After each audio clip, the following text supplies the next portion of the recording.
So while they're squabbling, right, Hawkeye leads an attack on Shield via this cloaked Quinjet, right?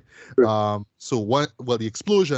first explosion pretty much destroys one of the turbines, right, and it's just chaos afterwards, right? There's a good line by Thor. His adopted line. That was earlier. That was a funny line. Yeah, it was. Yeah. So in the same room, I assume it's the same room the heroes were in. Now Natasha gets her foot caught in this blown off pipe. Right? And next to her is Bruce, who is stressed out now, and he finally turns to the Hulk, and remember the audience like, yes, the Hulk is here, right? And we get this really tense sequence where he's chasing down Natasha. Like, I mean, like legit tense. Like you feel so concerned for Natasha's life at this point, right? Meanwhile, Cap and Iron Man, team up now to stabilize the remaining turbines, right? There's actually this great moment where you see Iron Man literally having to spin around one of them literally to get that turbine to move, Yeah, that's what I like about it. Is like, you forget Iron Man is actually super smart guy that to solve problems, right? Like, much like with how the reason why they have Banner is because he actually there to solve a problem. These guys are geniuses. This is a big emotional conceit that I wish it did more with the whole Science Bros thing, right? We get a good bit of that in Age of Ultron, but not enough in my opinion. But I like that, Tony Stark was the one who kind of settled on Bruce in his anxiety. He was the one. Yes. Made that emotional conceit work. I like that. Right. Yeah. So while all this is going on, though, Hulk is still chasing after Natasha, right? And Thor intervenes now, and then we get another kick-ass fight. Well, now we get a kick-ass fight, between Thor and Hulk, right? So that's two kick-ass fight scenes with Thor, right? Take note of that, right? For me though, just that hammer uppercut that he gives Hulk though, I love that. That's just the moment where, by the way, where Hulk tries to lift Mjolnir, right? And it reminds me a lot because I'll never forget this, right? I think it was like I think it's around the same time that either a year before Iron Man or around the same year when we got that direct-to-video animated feature Ultimate Avengers. I'll never forget there was one scene, right, where Hulk went berserk, right, in the third act, right? And he literally lifts Thor's hammer. And that blew my mind, right? Like just seeing it like on screen, But in this case, it's like he tried to lift it, but it just wasn't enough, right? I love how they play on that in Age of Ultron, right? But yeah, things ramp up even more now when dude, Hulk was just such a badass in this moment, right? So it's a moment where this fighter pilot now is supposed to gun down Hulk, right?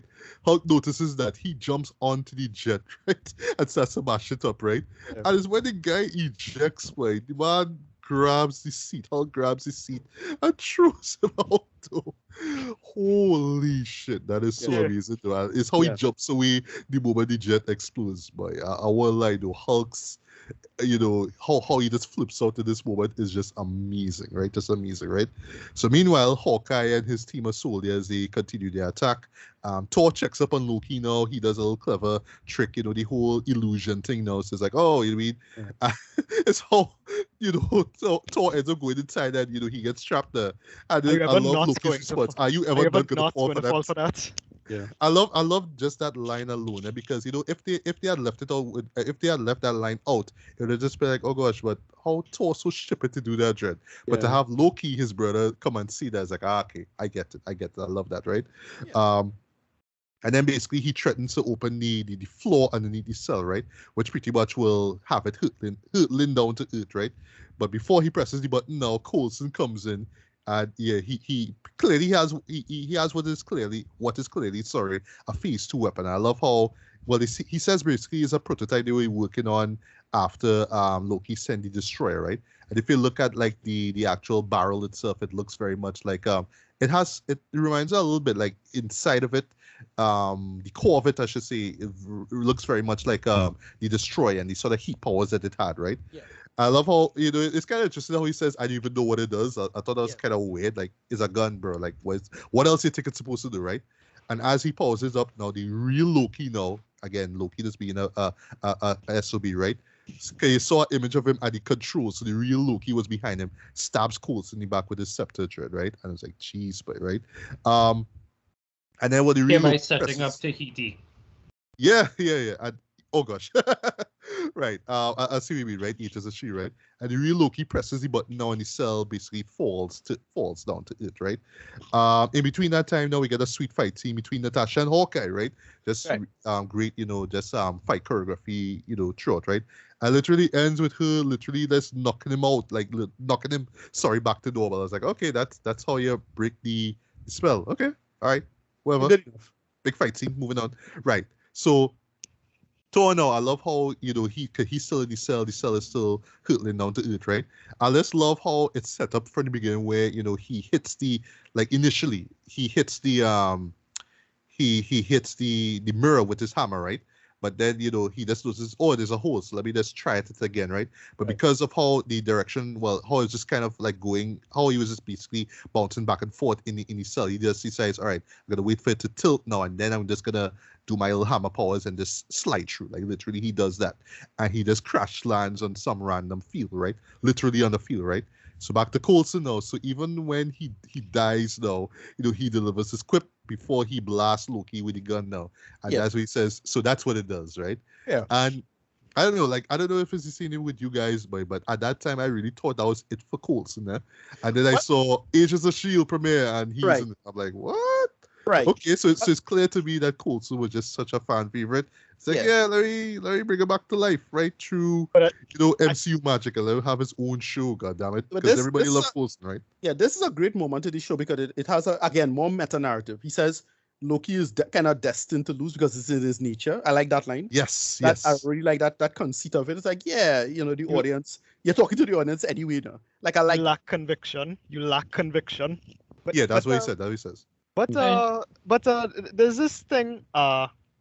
Can you really say that Agents of S.H.I.E.L.D. is canon now that Kevin Feige is in control of everything? We're not sure if it's truly canon. Yeah, that's a whole thing. It's unclear. It like at first it was like that first 2 or 3 seasons. It was, and then they went through a wormhole and things shifted a little bit. So they didn't go get the Thanos snap. But what had happened was there was some Inhumans that were there and some purple people. And they were talking about Thanos and all that kind of stuff. So they've gone into their own reality. But the idea is, now that it's in Disney Plus, but I mean, you could legitimately just say it was part of a different alternate reality or something. Right. But so here's the thing too. Ike Perlmutter. That's the reason. He more or less got drummed out, and that whole conceit about a lot of his ideas were there, and who was with what and why and where the story is going. Yeah, they deal with all of that and sort it out. I have no problem considering it part of the same timeline. It's fine because we call him Nick Fury was in an episode in a season 2 finale, I think, or something like that. He was season 1 finale. Season 1. Right. It was the finale or the premiere. I swear it was either one. He was in the finale when Hydra showed itself up, and he was in the helicopter. And they were clearly playing towards trying to link them with the movies, but you're not sure, that kind of thing. And it's ABC and DC. And since he's want to keep this stuff under similar brand management, I have no problem calling it part of the same timeline. It's fine. Because we know how this multiverse thing, this kind of get all kind of weird and wonky anyway. So I don't have a problem with that, given we have a good whole goddamn movie about the multiverse coming up just now. And they're going to settle other stuff going forward, as it is. So whatever, we'll see. And then Joss his brother and the brother's wife, I can't remember her name right now. Right. They were the creative directors of Phase 1, so to speak. So they were in charge of putting Agents of S.H.I.E.L.D. on television. But I felt like it thrived a little bit more when it didn't have to do this try and you remember after Thor: The Dark World when it was lining up too much. Yeah. Okay, so there's one thing I thought they could have done, and I really wish they went forward with this, mostly because of the actor. Almost S.H.I.E.L.D. I thought that was really interesting, when they were setting up there now.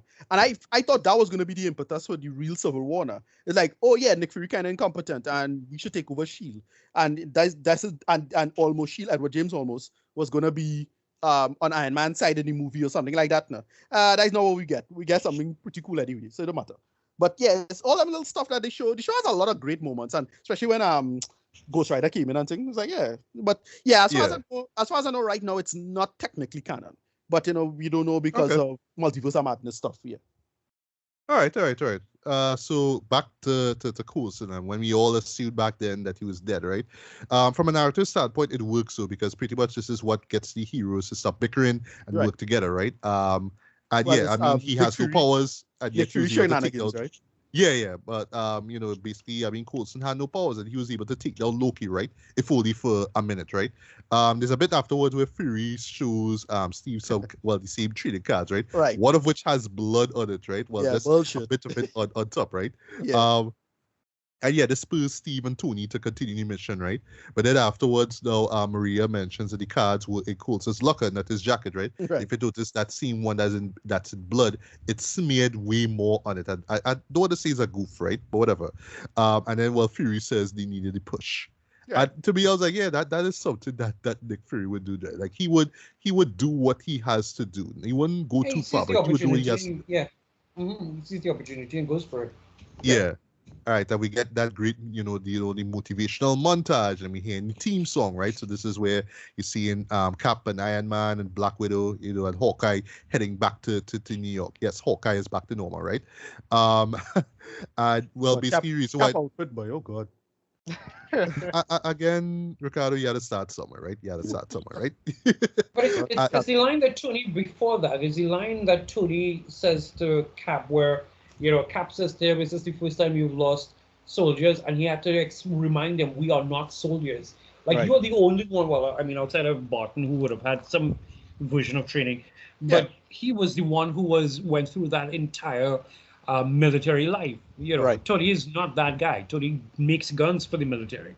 Right. So that whole turn and exchange there, I always pretty like that. The thing with Cap and the three of them having to go and deal with the situation is like, oh, there's the three all here. What's going on? That was just kind of weird. It's like, what? What they gonna do exactly? Whatever. I know, yeah. But basically, the reason why they go to New York is that, as we find out earlier, Dr. Selvig chose the roof of the Stark Tower as the spot to create the portal, right? This is a good character beat because they make fun of how Tony and Loki have a similar ego level problem. So yes, Tony, he's a full sail diva. He's a full sail diva. And he need to have a whole building with his name on it. All right. Yeah. Funny. Yeah. So speaking of Tony and Loki, though, we get this great back and forth between the two of them inside Stark Tower, right? And this is where we get the iconic "I have an army, we have a Hulk" bit, right? And we also get what is, in my opinion, one of the best Iron Man transformation quote-unquote scenes ever, where Tony collects a blast from Loki, right? And he bursts through the window. I think he throws him out of the window. Yeah, he threw him out the window. Threw him. Okay. I swear it was a blast. Okay, right. He True. Yeah, he physically threw him, right? No, but also there's a really humorous line there when Loki tries to mind control him. He's like, performance issues. Performance issues. It's not 1 out of 5 men. 1 out of 5. Get into that point. And you can get into that point. There's another nitpicky nerd thing that I used to think about, but okay about anymore. The mind control Tesseract, he kind of doesn't use that particularly well, right? The mind control, the mind stone. Like seriously, you could stick it somewhere else. You could attack it. I know, right? Why always in the chest, in the middle chest, bro? It's dumb. It's dumb. Yes. Anyway, but it makes for a nice bit. The whole. You think that it wasn't working. It's like, the guy, his chest, I'm wrong with the chest. Let's stick it somewhere else now. Like, it's dumb. But it's just like, again, just back to the Iron Man suit, like how how that suit itself flies out and it joins and all that kind of stuff, envelops him, all that kind of stuff. I love how the Iron Man, Iron Man now, flies up and then he tells Loki, "You pissed off one other person." That's Phil Coulson. Then he blasts him with a repulsor ray. It's like, yes, we get a little revenge and whatnot. So just there, the portal is open now, and the Chitauri army finally make their way to Earth, right? If I have one nitpick, though, a true Avengers, no, I should say, a true Avengers fashion. Okay, did the same thing in Avengers Infinity War. You just always have to have these, insert alien name here. Mindless army. Mindless army. They look generic. Nothing about them look inspired. They're riding on what look like, like space jet skis or something. So it looks very much like I'm watching Masters Universe, the movie. It's very all over again. It's very Edward Rice Burroughs, right? It's a general bad guy enemy. Like it's fine. Like I get where they was going for. It's fine. Because again, nobody cares about the villains in these movies. It's all about these characters. And Exactly. the guys bouncing off each other, and then it's time for the fireworks display for them to celebrate their existence, right? So yeah. But you know, with all this talk about the Chitari, when you see this, like, well, I wouldn't have cared less who they were. It could have been some other, like, you know, army, random, you know, evil alien army from like the Marvel comics or something. Right. No, well, yeah, clearly this is them, you know, holding their cards back, right? Like they want to do something as popular as the Skrulls or somebody like that. Yeah. For example. Yeah. So they just had to get something super generic and say, all right, you know, the Chitauri technically exists somewhere. All right, cool, good enough. Yeah. Yeah. And then this leads now to the Battle of New York, right? And if you all know all the MCU history, at the same time when all this is going on now, Kate Bishop and her family are trying to flee the chaos. Right. So if you watch episode 1 of Hawkeye, you'll see what happened exactly. Yeah. And then afterwards, Vulture will come in. Right. Yes, afterwards to pick up the scraps. Yeah. So it's just how it all comes together, though, right? But there's so much great moments in this battle, though, and I love just right off the bat that it's a battle. Like, you know, they keep saying war. Like Nick Fury keeps saying the word war. No, this is literally a war dread. This is literally a battle dread. I love how it shows that on the ground with you're just seeing citizens, you know, scampering for safety, and you're seeing paramedics and all that kind of stuff. They don't sugarcoat the fact that this is a war dread. It's a battle. Right, and this is very and it's very again, having it in New York is very 9/11. It is. Yeah. A lot of aesthetic there. I have so many great moments in this. So I know, boy. So I just pick like the major moments. So if I bring it up, Ricardo, you'll tell me, right? But this is gonna run through the major moments, right? So Thor shows up now. He starts dealing with Loki, right? There's a nice bit of symbolism where the A in the Stark logo falls. So I was like, ha. I see you. Loki ends up fleeing in one of these same flying jet skis things, and he goes on, right? Shit's really started to hit the fan when this gigantic Onyx, like when I say Onyx, I mean like the Pokemon, not the rap group, slithers out of the portal, right? Cap, Black Widow, and Hawkeye kicking ass in the streets, right? Iron Man's handling business in the air, right? Thor shows up to help them, and just when you're thinking that, you know, thinking what the next move is gonna be, Bruce Banner shows up. It's before that I had a couple cool moments. Sure, mention whatever. Cap with the police officer. But he's telling them well done. It's like, why should we listen to you? Yeah, right? And it's Cap just come and wash out like 3 or 4 of them thing, and it's like, all right, well, you know, you have to listen. He just totally it's how the policeman just repeats everything verbatim, though. Yeah, I love it. That was brilliant. Was he next scene? All right. This was before. I can't remember before or after with the grenade, because he meets back the same waitress. I can't remember. That was after. Okay. Okay. Yeah. Right. That was when you need the whole chaos, right? But Banner showing up in the dirt bike is pretty funny in my opinion. The audience laughing when you see it. We get Harry D. Stanton. Son, you got a condition. Oh yeah. I knew that was him. Right. Harry, so what we mean, guys, is that what happened with Hulk when he crash lands with elsewhere, right? He's naked, and then you just see this old guy basically.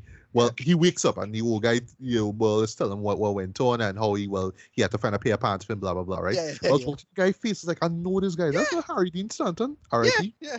That was hard because what's funny is that it was like, oh shit! I remember watching it. I was like, wait, that is the Bridget from Paris, Texas. I was like, oh yeah, right, yeah. Yes. You're right. You're right. Like word hardness. I love it, right? So there's a great bit now. Forgive me if I forget certain scenes, right? But I just had to pick out the major ones, right? There's a great bit where Tony tells Banner to suit up, right? I'm bringing the party to you, right? Nice wide shot where you see Iron Man flying around a building, and then you see the Onyx thing charge out to him, right? And then Banner walks forward, right? Cap says, now might be a really good time for you to get angry. And then Banner says, that's my secret. I'm always angry. Love that line.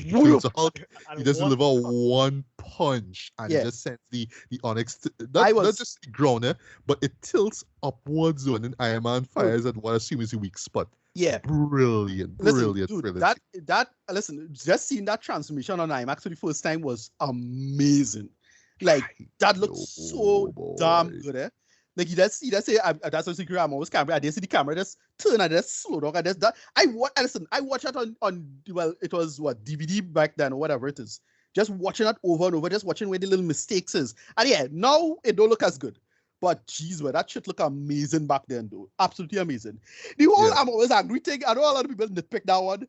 I didn't have a big problem with it. I felt they could have explained it a little better in the film. Because we know it's trying to go for like a big surprise beat for it. Yeah. Like, oh, he could kind of control the Hulk, maybe, not sure. I kind of like what he was going for with it, but yeah.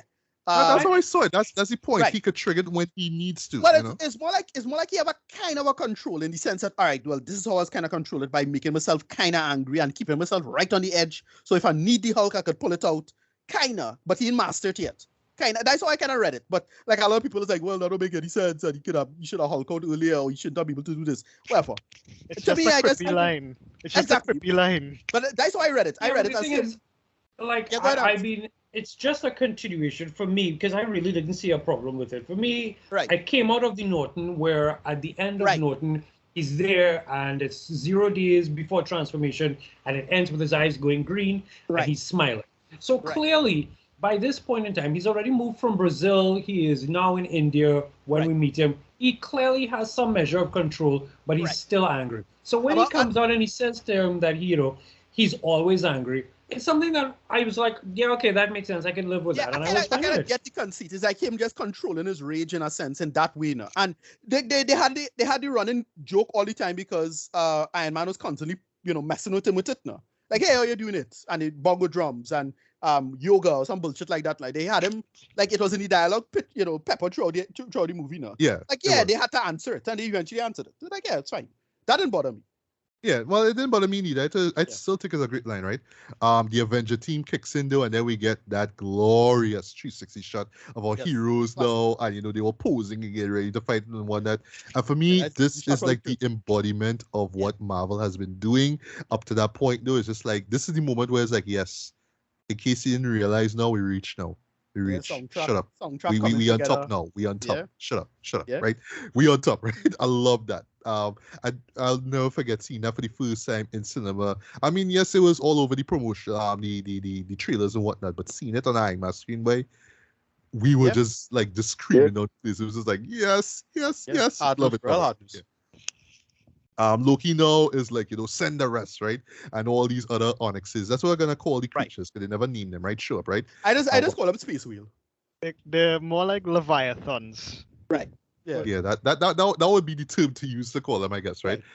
There's a great bit now where he tells where he's pretty much telling tells the other Avengers, what to do, right? And then he tells Hulk, smash. I love that, right? Yeah. And for me though. And it's even better when you add a song to it, as in, Hawkeye. Right. Because he had the magic. He had a good bit with his boy with his tense up Legolas. I'll help you out. Like yes. Yeah. Clench up like that's like little moments. Yeah. That's those pop culture references. Yeah. But for me though, guys, this scene and this sequence alone, boy, Hulk is the MVP, boy. My God, boy. Stop. He just had a wreck shit. He just had a wreck shit. Yeah. And he's in the air most of the time, and that's what gets me, boy.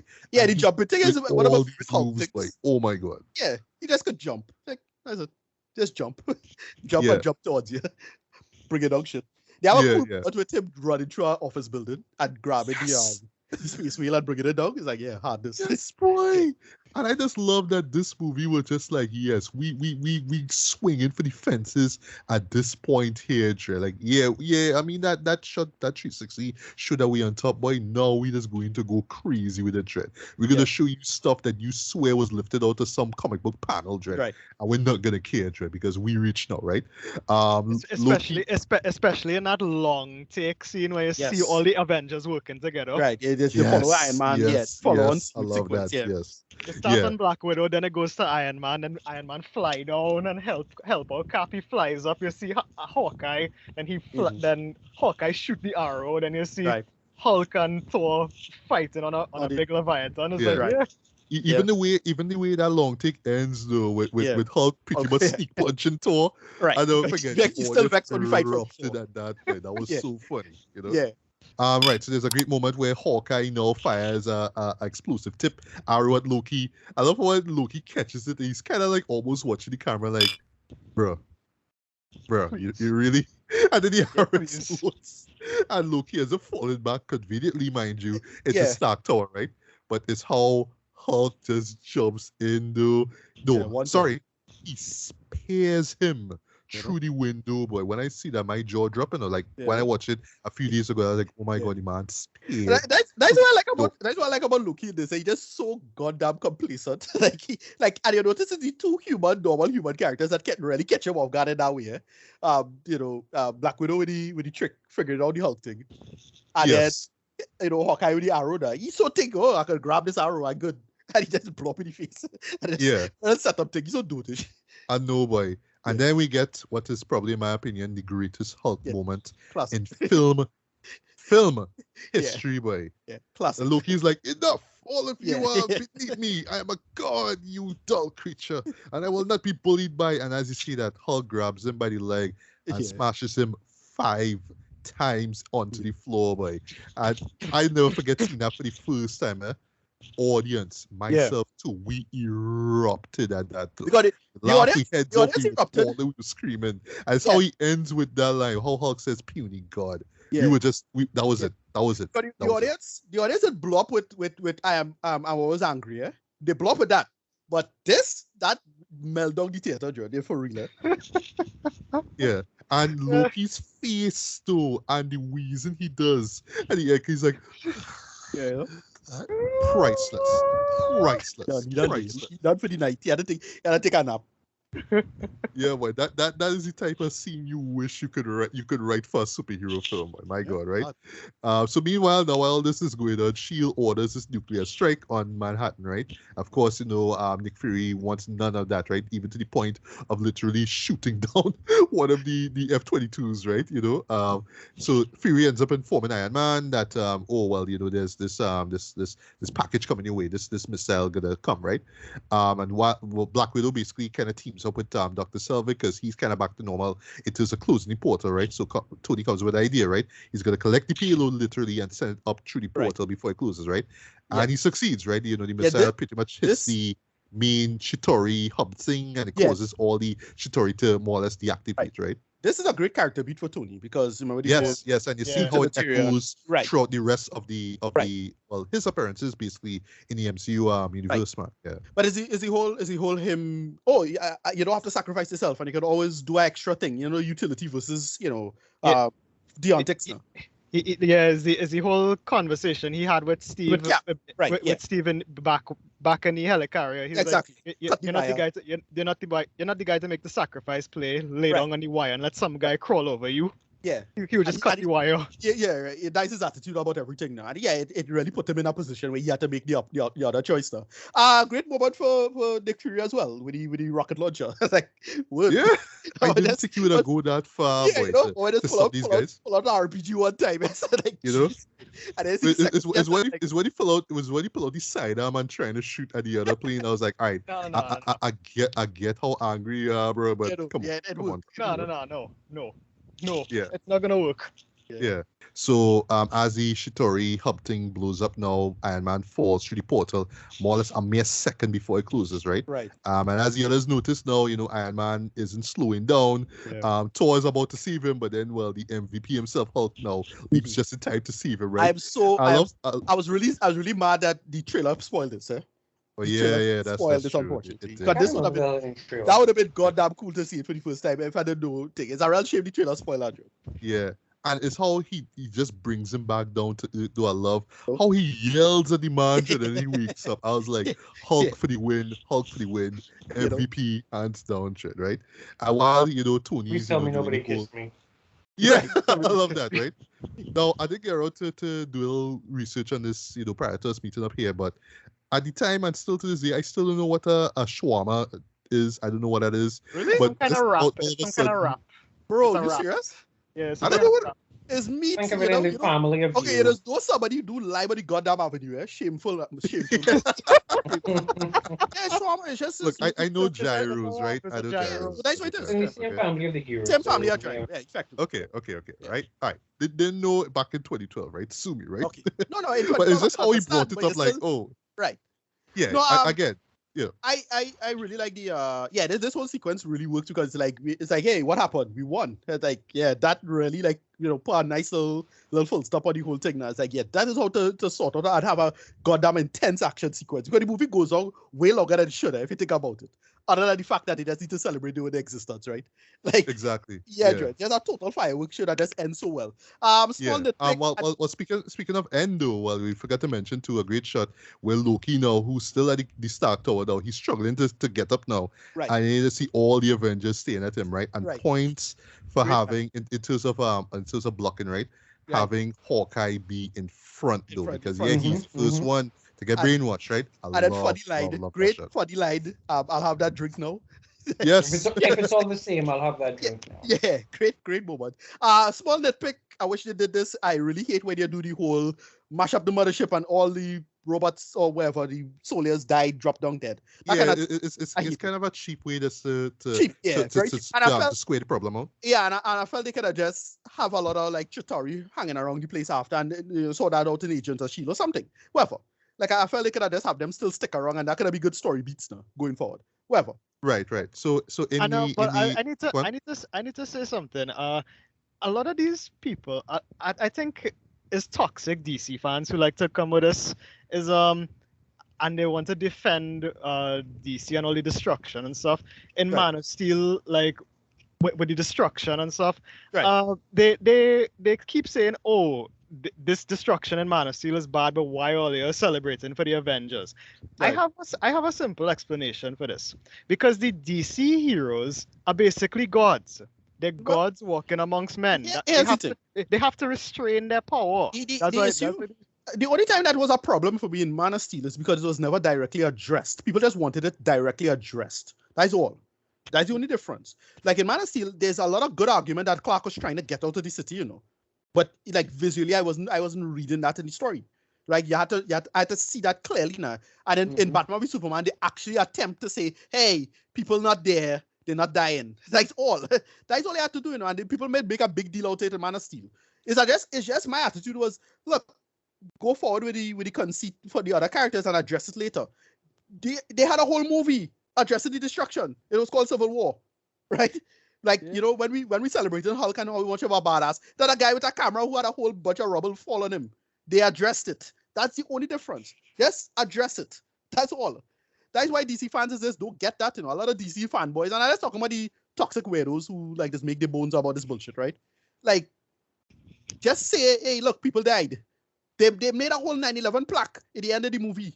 That's why we acknowledge it, because they acknowledge it. Meta-narrative. That's all. They don't do that in Man of Steel. They never did it in Man of Steel, right? That's true. Movie ended. Yeah. They didn't show anything. Right. They just show gray dust on people's face. Like, that's the difference. And play Hans Zimmer music. Yeah, exactly. At the end of the Avengers, they had a whole plaque of people. That's all of them is dead people, right? They addressed it. It's not to say that. It's not to say that nobody died or anything like that, or we celebrating it. It's that no, like you have to address it, and then Civil War make it carry the message even further. Sorry, like they addressed it. That's the difference. Yeah. So to touch on that though, that's where you basically get this on the street coverage now. Right. Similar to like what they did with Spider-Man, right? The first film, right? Basically where we're just treated to like various reports of New Yorkers commenting on the Avengers. What about favorite Sandy cameos? Yes. I love what Stanley R.I.P. says. You know, superheroes in New York, give me a break, right? I love that, right? Good line. Yeah, and I love that. Half of Marvel is based in New York. What do you think about it? Exactly. Around in New York, anyhow. Exactly. Yeah, but I love that while you're hearing people, you know, praising Iron Man and Thor and all that kind of stuff, you have other people saying like, you know, like look at what they did, and you know what does their presence mean now that they're out there, right? I love that, like just subtle but it works. Yeah. But to me, good writing is just addressing your skeptics. Like you have to have skeptics in the world itself. Like, and they do the Marvel Cinematic Universe, for all its problems, I don't think it's perfect. They do make the job of addressing their own working skeptic. It's like, the good guy's not really always in the right on this, and they're kind of in the wrong for a couple issues, and you have to like address it. And whole movies have been based on this premise, and they make it work. That's it. That's right. Yeah. So that's a wrap up now, right? So Thor pretty much is assigned to take the Tesseract and Loki back to Asgard, right? And well, basically in Endgame, you see what went down before they even stepped outside, right? Well, pretty much Endgame just kind of come and screw everything up, right? But it's kind of funny watching this movie now and seeing, oh well, this is what would have happened if the timeline stuck to how it was, right? Right. The Avengers now they go off, or the other Avengers, go off in their separate ways. And the film pretty much ends with Tony and Pepper more or less prepping renovations now to the Stark something... Tower. And you see, well, it's instead of Stark, now you see the East. It's like, okay, well, this is what the Avengers Tower will be. Right. Yeah. One small thing that's nitpick, I'm not sure if it is bottom, but who built that weird teleporter thing with the Tesseract in it? Who built that? I don't know. Sevik? Sevik built that? Must have been something that Thor brought from Asgard or something. Oh, he did bring it then? Okay. I could... Yeah, it looks so. It looks... Like, it's clearly Asgardian tech, but I couldn't follow, like, who built this thing, because Thor is kind of a himbo, right? He's not that bright, right? So, like, I don't know if he's the one who brought it. He brought it with him. Like, it's a device that was designed with the Tesseract in mind to send them back home. Because they mentioned that how, since the Rainbow Bridge was destroyed, they didn't repair it at that point. That, Odin had dark energy. Right, dark energy. Exactly. So, like, how he could get home, they need the space stone to get home. And, well, we learned the space stone later, but, like, okay, well. Right. I always assume it was Sevik, because Sevik built the portal anyway.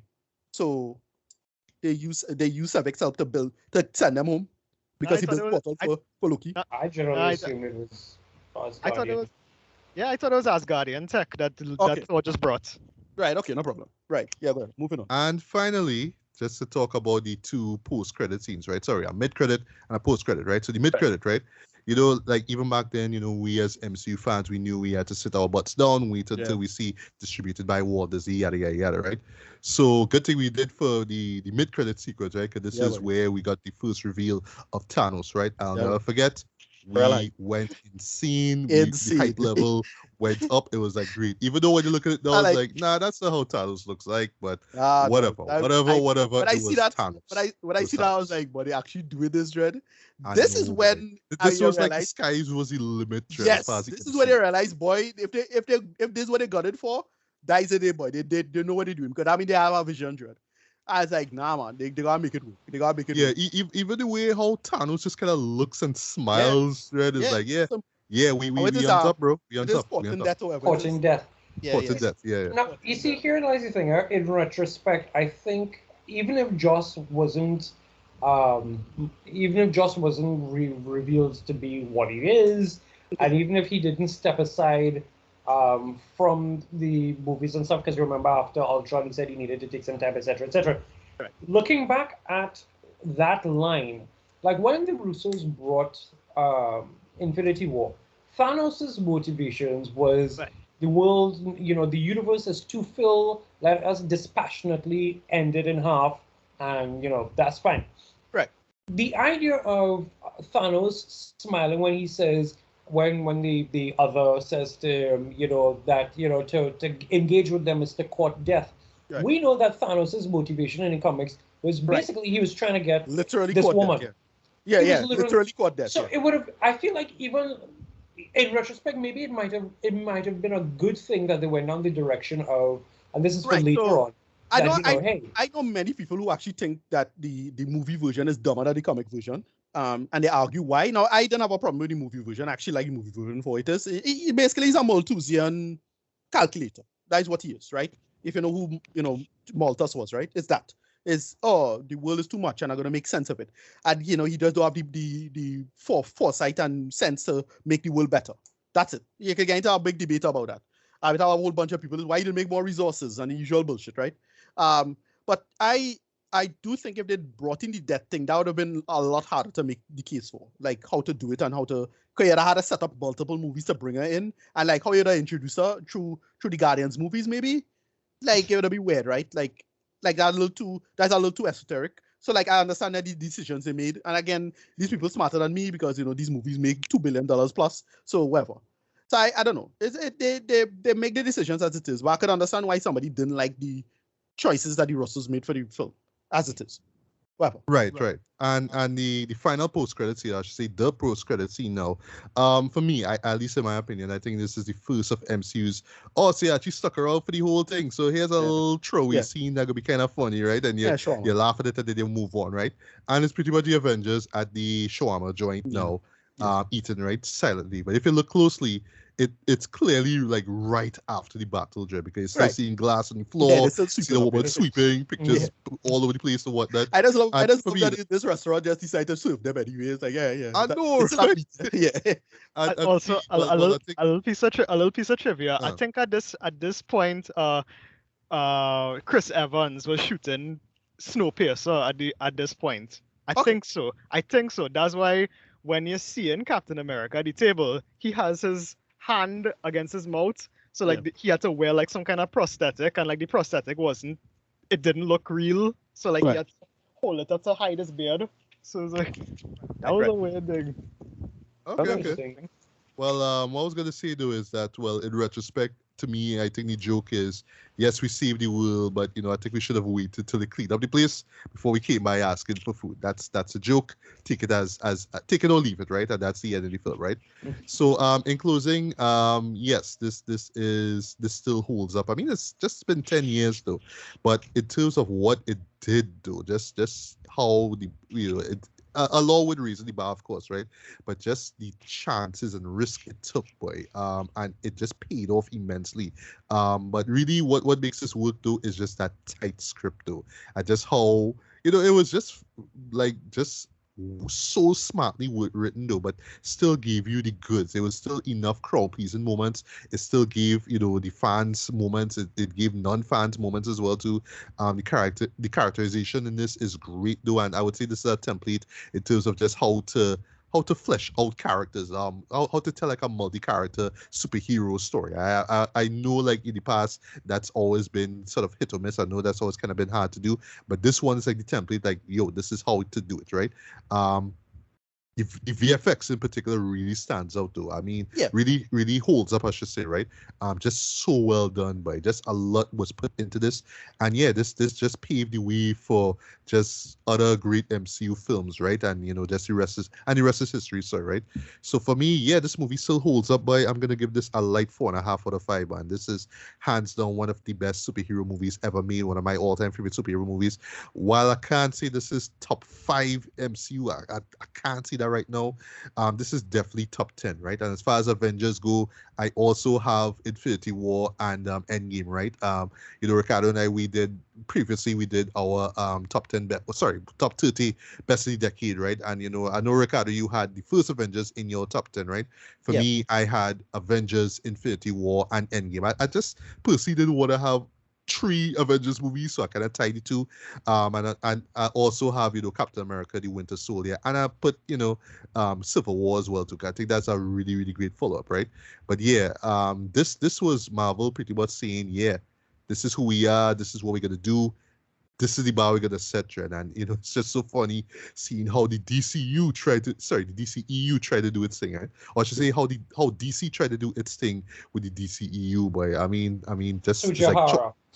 Yeah, him. Yeah, I always interject with that because the thing is, as much as everyone shorthand calls it DC, the problem begins and ended with Kevin Sujahara at Warner Brothers. Yep. He of himself did not know what he had, and it's one of those things. And I'll just say this, and then the end with it.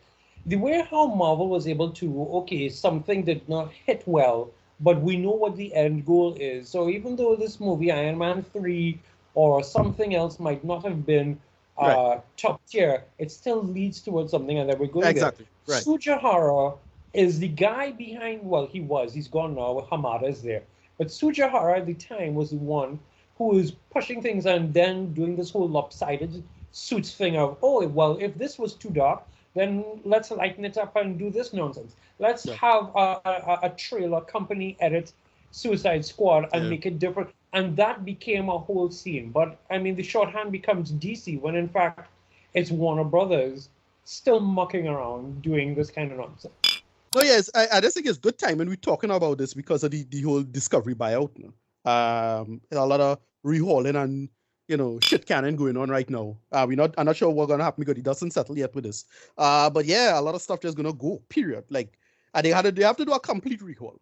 Of what going forward because so little of it works. And the sad part is that the stuff that does kind of work, the people have real world drama, right? So Aquaman have the Amber Heard drama going on. And then I don't know what's going on with Ezra Miller, but Ezra Miller is just in a hot mess right now. And it's really unfortunate that they're just in a mess. They don't nothing going right for them or seemingly going right for them. But they still have projects done, and we'll see what going forward as it is. But meanwhile, Moon Knight wrapping up. Like, goddamn, you have a 6-part Moon Knight series and it's amazing. Like, study that now. Like that's where Marvel is right now, and they just have a ton of plans. They recently had some, I forget what it was, but Feige and company had some big thing where they just talking about the planning up to year 2032. So that's how far they're ahead. They're having a weekend retreat now, supposedly. Yeah, weekend retreats. Right. And they done planning 10 years ahead. And, again, I don't know where this is going to go, if it's going to last, but I can imagine it being like how Renaissance era Disney was, where it just slumped for a little while and then come back up. And, they're still doing amazing shit to this day. So, it's still going. Like, sorry, they understand this material and how to make it work. So, that's how it is break up. And this started all. This just really started it all. Yeah. Well, I already said what I had to say. So, Ricardo, just quick final thoughts. That's last point. I absolutely love this movie. At the time, I knew it would have been good. Like I was going to it, I was like, Joss Whedon, looking good, trailer looking good. I was expecting it to be solid, but what I got was so much better than I expected, and I was just absolutely blown away by it, by what I got. And is a movie I do put it in very high in the ranking of my MCU films, and in terms of just I rank it very high generally as a film simply because of how influential it was, and it more or less shaped the blockbuster paradigm of the entire decade, right? I don't think it's an understatement to say that, right? Everything was different after this. This was just a goddamn bomb that has come and hit Hollywood, and this is just nothing recovered from since then. It works. Everything works. Casting was great. Everybody had their lines and it make it work. I have a couple little problems and nitpicks, but it's not a big deal as it is. Rating 9 out of 10. Love it. All right, Daniel. Quick final thoughts and rating. Okay. I really enjoyed this film.